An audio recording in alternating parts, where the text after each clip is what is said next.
YouTube, what's Welcome to another J Talks Crypto. Don't buy nothing. If you're brand new to the channel, hit the subscribe and the like button.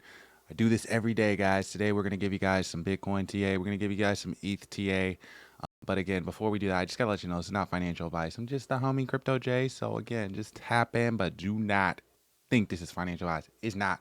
As you guys could see, total fear and greed index coming in at 53 today. Market looking a little bit unstable, right? We were just at altcoin season just 2 days ago. Our altcoin season chart was saying like 14, and then yesterday we shot all the way up to a 33, guys. Now we're sitting at a 23. So people are ready, man. People pretty much got their foot on, ready to put their foot on the gas. We've seen a couple times Bitcoin see a big jump up, but again, now we're rejecting back down, retesting this 95 level. Guys, this is some key levels of support for Bitcoin right here. We do not want to break down too much on this.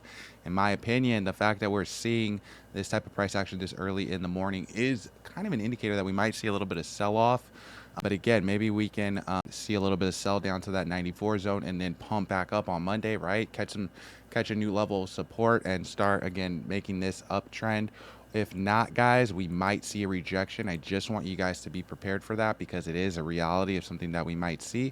As you guys can see it right now, as a matter of fact, we're at 95.48, so we might be starting to break down right now. Let's pull up these Keltner channels and you'll see exactly what I'm talking about on some of these intervals. You could see we had a triple retest, right? 1, 2, 3 retests of this top level, and this is an indicator that maybe we might not break, right? Lack of demand at this price, so we might need to see a rejection down and a retest of this 92 range.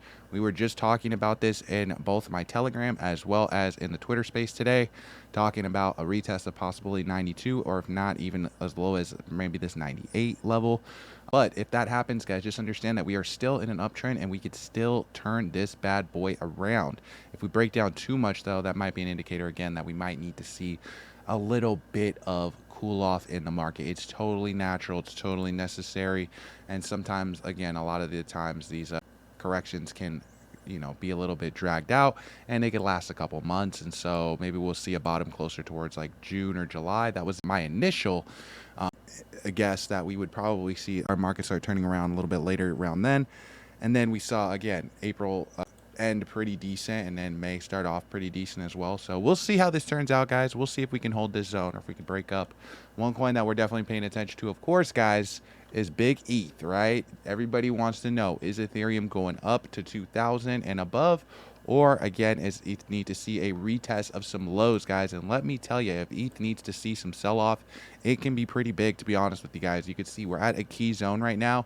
We need to create a wedge here, guys. We need to create a wedge. If we break down below some of these levels of support, again, it can be a slippery slope all the way down to some of these older levels, this 1750, 1730 range right here, and even possibly lower, guys. We've even made lower on this. If we can't hold that, again, it's going to be another retest of the 1400s. And even lower than that, guys, because if we can't hold that, I do think that we'll see another $1,200-$1,100 Ethereum. That was initially my guess that we would probably see that happen.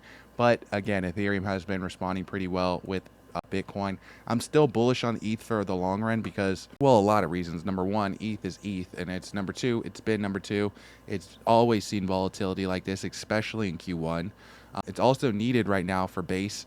And in my opinion, ETH is just, it's not going to lose number two anytime soon, in my opinion. But again, XRP is hot on its tail, so it does need to start picking up in volume pretty soon, because again, ETH or XRP might actually want to retake that, or want to take that spot. As you guys could see, also Ethereum still kind of making a bear flag here. I'd like to see a little bit more of a round price action as far as us making a recovery, kind of similar to what Bitcoin's doing, kind of similar to what it's done right here, where it started rounding out and started recovering, right? Usually when we see this Nike check form, it's actually a bear flag. It's an indicator that we might need to see a little bit more sell-off. We've seen that happen right here, right? This flagpole with the flag, and then it dropped down, another flagpole with the flag dropping down, and then creating another little check mark, that little Nike check. I always say don't do it. But again, this market is highly speculative, guys. It's highly manipulated. You guys could see it's not just Ethereum. It's not just Bitcoin. It's across the board. And it has to do, again, with the confidence in the market and where we're at with the altcoin season. It is good when we see Bitcoin's dominance start to lower and some of these altcoins start to pick up a little bit. You guys could see Our year high for our altcoin season was 87 back in December 2024, around, a little bit before Christmas time. And then our low was on just on the 25th of April, which was not even that long ago, about a week ago.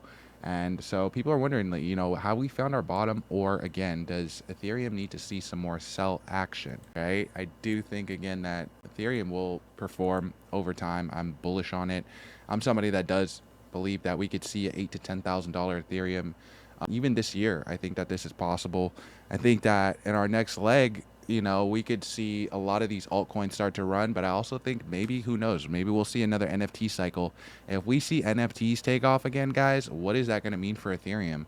A lot of NFTs are built on Ethereum, including some of the biggest NFTs like the Bored Ape Yacht Club and all these other massive NFTs. You're going to need Ethereum to buy these. So, in my opinion, again, if there's a lot of stuff that I'm bullish on with ETH. We got the, ETFs, and we have the reserve, all kinds of stuff, bullish, countries that are getting involved in cryptocurrency now, as well as just the sheer fact that our total market cap is sitting at a 2.9 trillion. And that is just so cheap to me compared to things like the stock market, the Forex market, and stuff like that. I do think that if this entire market's going to grow, I think it's almost inevitable that ETH is going to grow as well.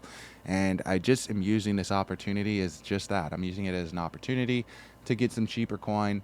As always, guys, as always, I'm looking to get some cheaper coin. But also, as always, you guys got to do your research, right? These things are going to be volatile. We know that ETH could be volatile, guys, because it's just always been volatile. Like, if you guys look at the all-time chart over here on ETH, it's just been volatile, man. We've seen this thing have big, massive corrections, shot up in a big correction, right?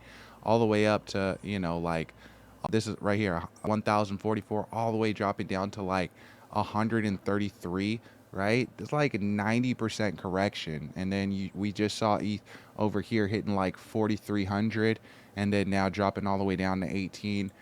Are we going to see some more sell-off? It's definitely possible. Again, I wouldn't think that a retest of 1,200 to 1,100 would be totally crazy.